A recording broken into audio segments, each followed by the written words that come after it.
Philosophically, we can't make a scientific demonstration of consciousness because consciousness is not a scientific concept. A synonym for consciousness is subjectivity. A synonym for science is objectivity.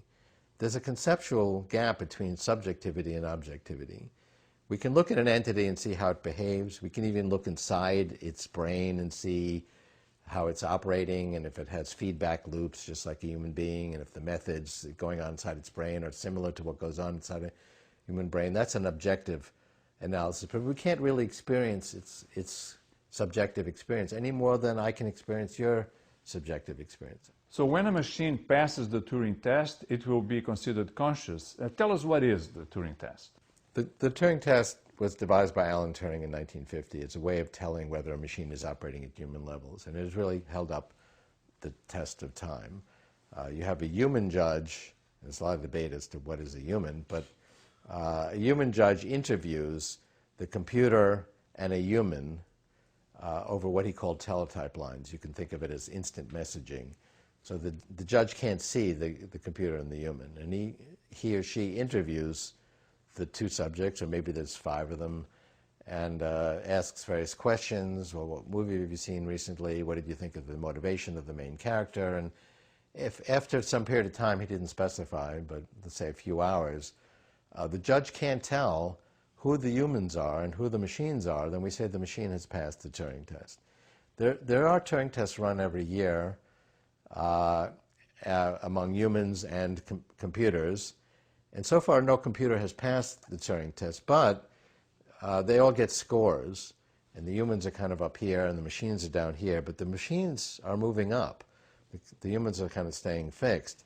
That gap is shrinking. According to one such test, if the computer can fool the judges 30% of the time, it's considered to have passed the test. In the last test, it fooled the judges 25% of the time. I actually think 30% is too easy. I think it should be 50 or 60%. But they're getting better. And by 2029, I believe they will pass the Turing test, because we really will understand human intelligence. And so they will be indistinguishable from human intelligence. But it's not going to be an alien invasion of intelligent machines to compete with us.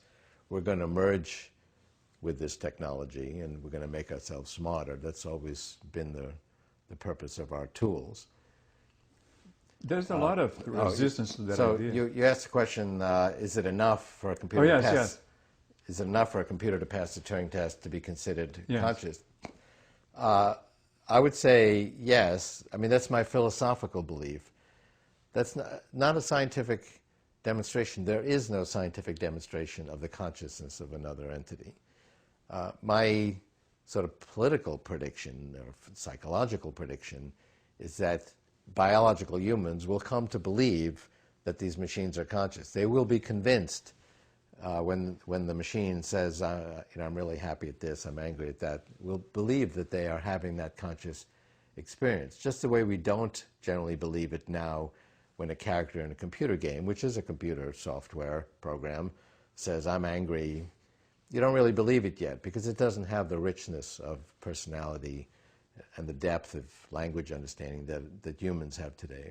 That gap is going to go away. We will believe that they're conscious. And it's not going to be a clear distinction. Okay, this is a machine, this is a human. You're going to have these, I mean, most biological humans will be enhanced with computer intelligence, and ultimately they will be mostly computer intelligence. You wrote that the Earth, with the new technologies that are coming, will be able to support 10 billion people. But if we are immortal, if we become immortal, we will stop reproducing? Well, we can go far beyond 10 billion. I mean, if we look at the resources that humans need, all of these will be provided by these exponentially growing information technologies. Larry Page, the co-founder of Google, and myself just did a major study for the National Academy of Engineering on energy, and identified solar energy as growing exponentially. It's been doubling every 2 years for the last 20 years, so it's doubled 10 times. It's only 8 doublings to go for it to meet 100% of the world's energy needs. Then you might say, yeah, but do we have enough sunlight to go around? We have 10,000 times more than we need. We only have to capture 1 part in 10,000 to meet all of our energy needs. And there are very credible plans to do that over the next 20 years. The same thing is true of new emerging water technologies. There's lots of water, but most of it's either salty or polluted. But there are new technologies that are ultimately will be very inexpensive and decentralized that can clean up that water. Dean Kamen's water machine, in fact, today, with some further development, for just a few $1 billion, could meet all of the water needs of Africa.